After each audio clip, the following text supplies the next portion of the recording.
Welcome back to Positive Connections Radio and HALT and Call for Backup. Mike and Jim are here to talk about Step 6, the secular version of recovery. And Jim, why don't you go along with what the old school version of Step 6 is? And they're still being widely used, but we're doing a little differently.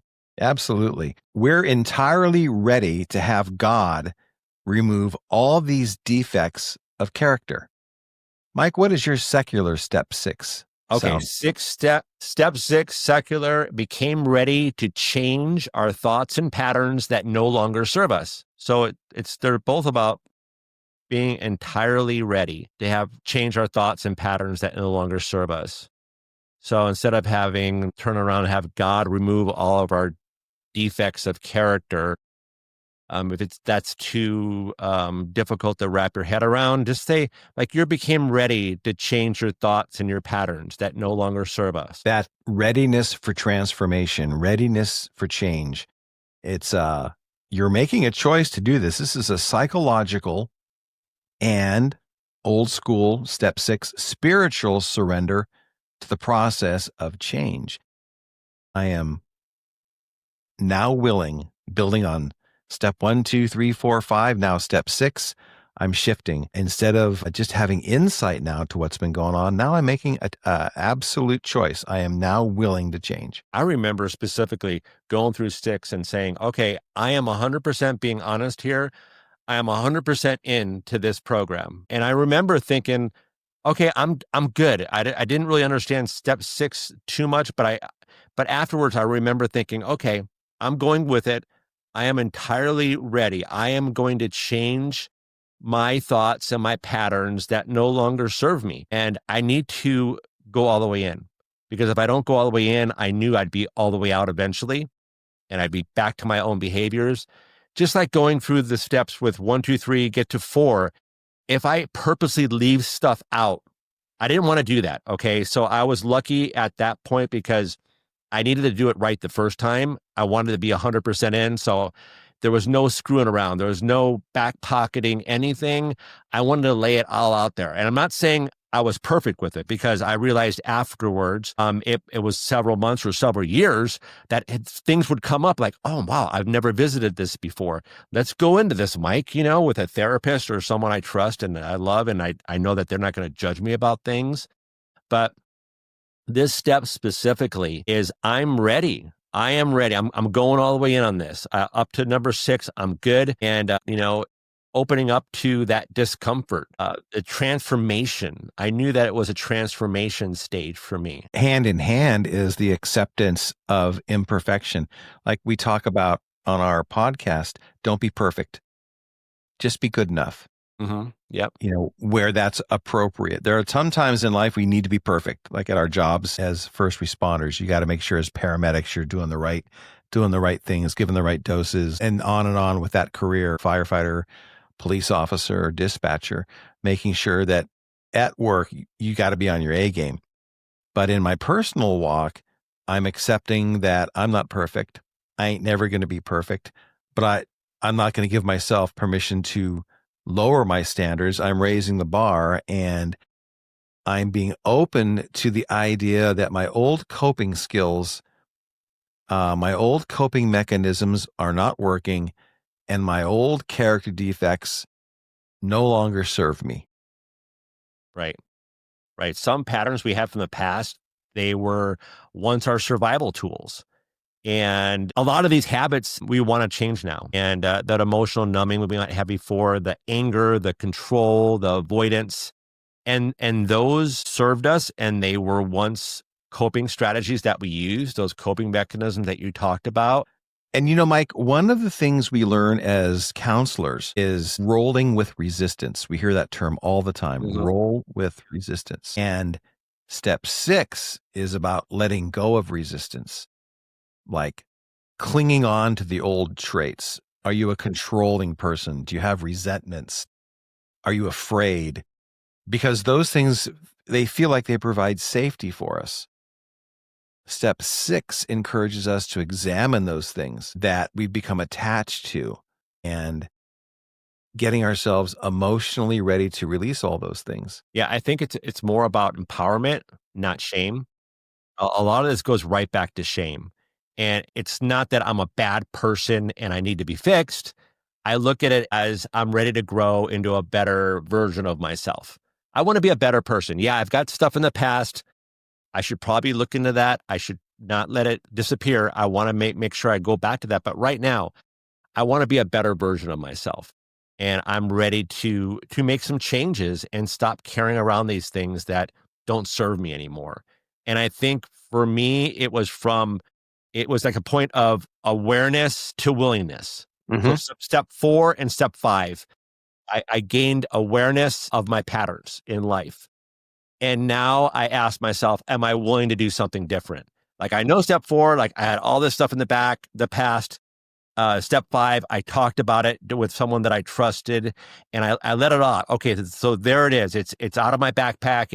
It's out of that container that I kept all those things on. That blew up. Right now, what do I do with it? Am I ready? Right? Am I willing to do something different? And it's a tricky part because part of me wants to say, no, I want to take back step 1. I want to take that control back, right? Maybe maybe drinking wasn't a big problem. Maybe it was just my mental health. Maybe, and I feel good now. I don't want to kill myself any longer. So maybe a drink or two won't hurt me. Right now, if I would say that to myself and do that, I will die. That's it. Plain and simple. So I don't want to go back to that. I want to make that progression forward.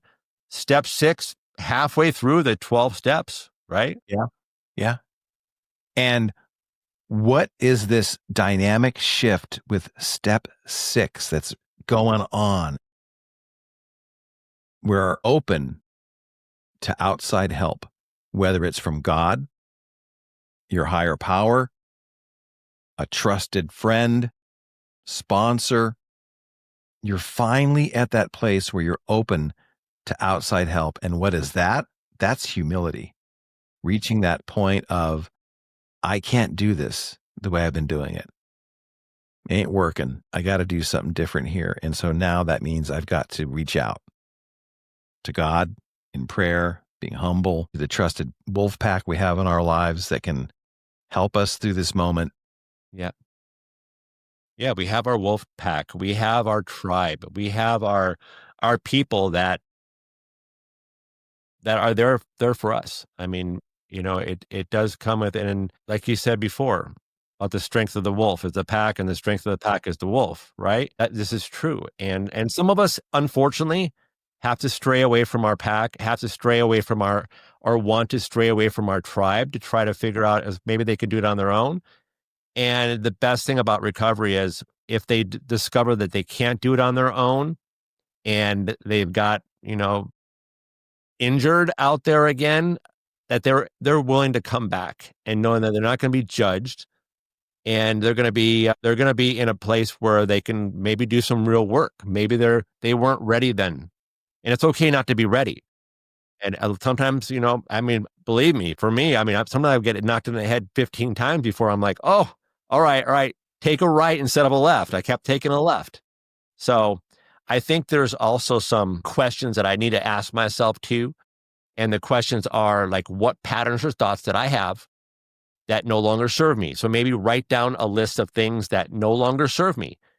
It could be patterns and it could be thoughts that I have of whatever it is. Like I'm a bad person or this and this. I'm ready to release those things, and then figure out what makes me feel ready or not ready to change them. Some things I'm not ready to give up. I don't want to give this up yet.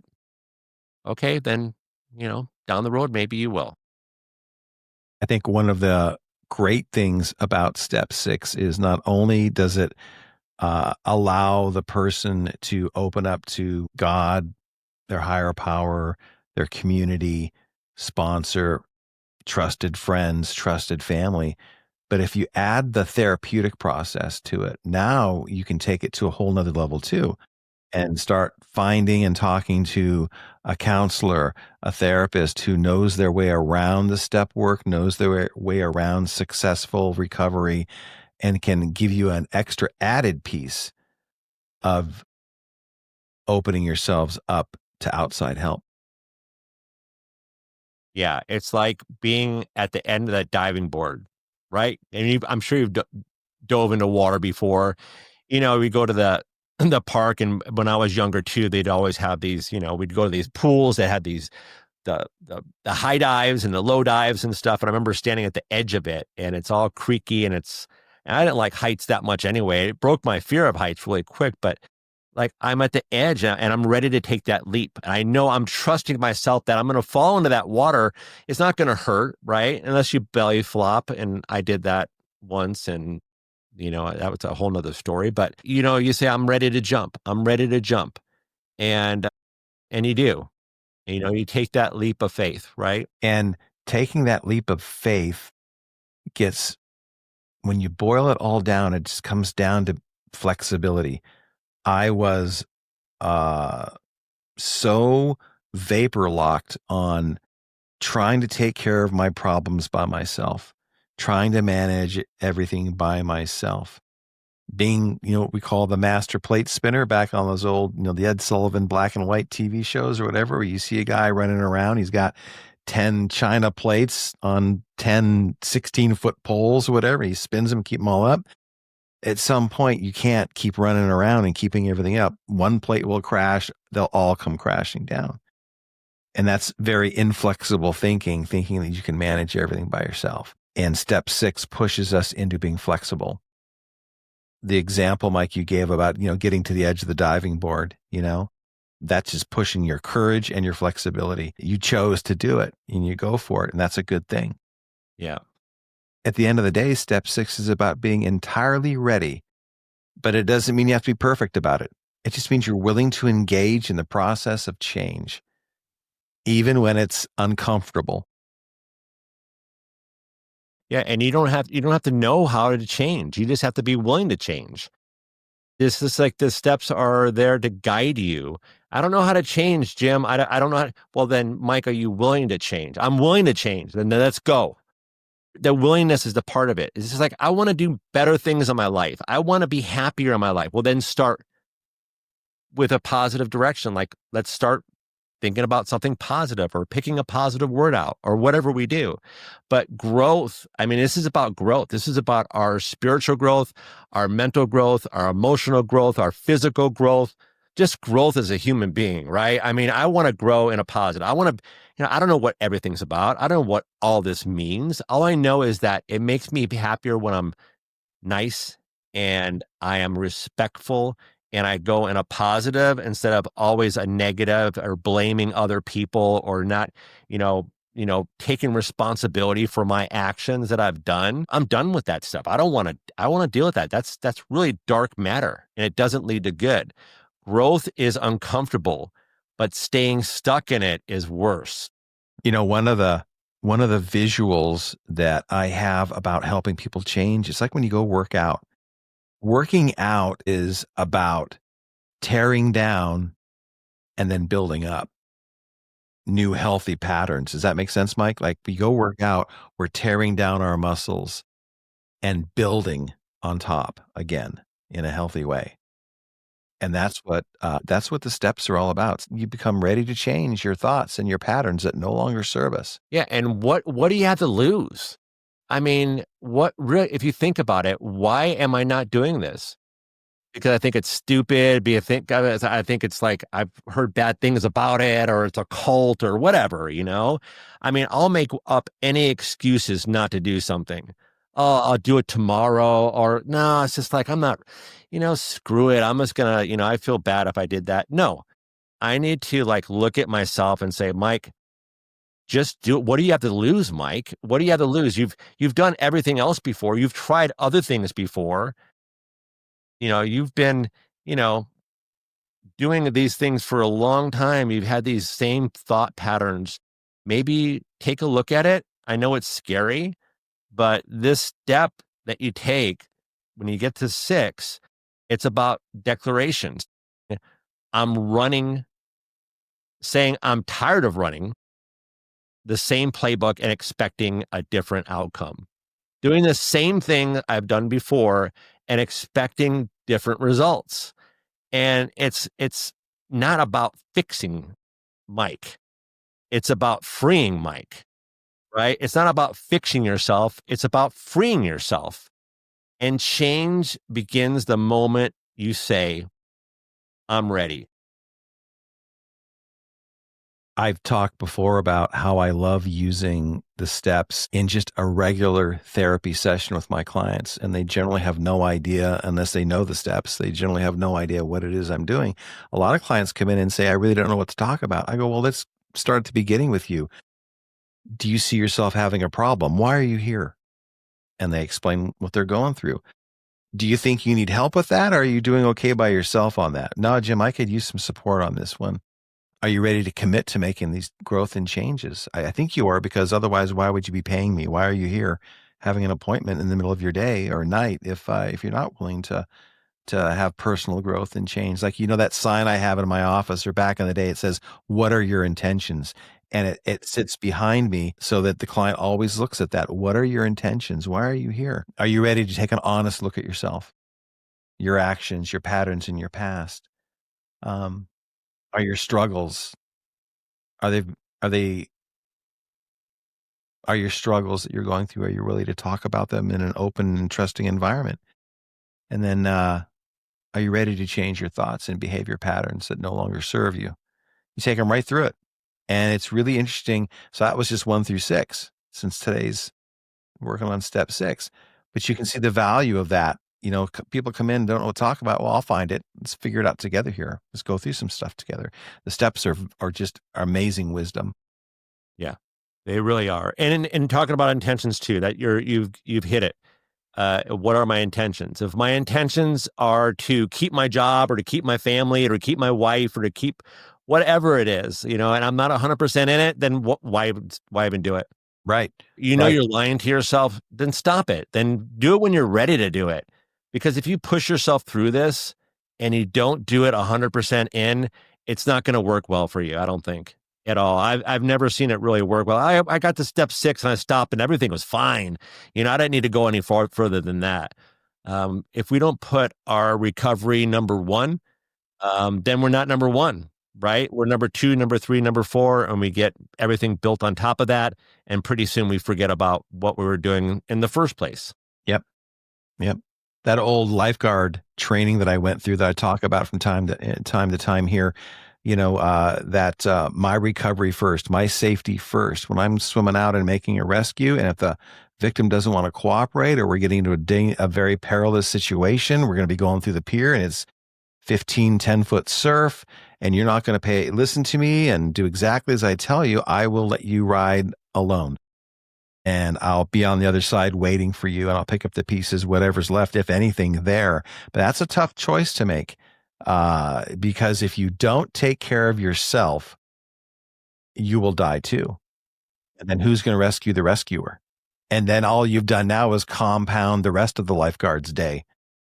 Oh my gosh, not only do we have a victim, now we got a lifeguard that's unconscious or dead. And so, to Mike's point, wisdom, choose to take care of yourself, choose to rescue yourself. And it's important to remember that you're not alone in this. A lot of us have gone through it. Just go into it 100%. And let's end off and step 6, and we'll go into step 7 next. And we'll keep on going. Yeah. And you want to take us home? So folks, there you go. There's step 6. Hope you enjoyed it, got something out of it. Good wisdom in the steps, whether it's going to be the old-fashioned ones or Mike's relook at them from a secular perspective. So just remember, everybody, if you're feeling hungry, angry, lonely, tired, if you're sick, if you're not feeling well, if you're feeling disrespected, if you feel like you're not being heard when you're talking to somebody that's important to you or doing your job, if you're in some kind of pain, physical, mental, emotional, financial pain, if you got shame and guilt, and if you're afraid, any one of those will throw you off your A game. Do yourself a favor, develop that self-awareness that you're not on your A game, and take a step back, reload, and relaunch. Halt and call for backup. Don't get fooled again.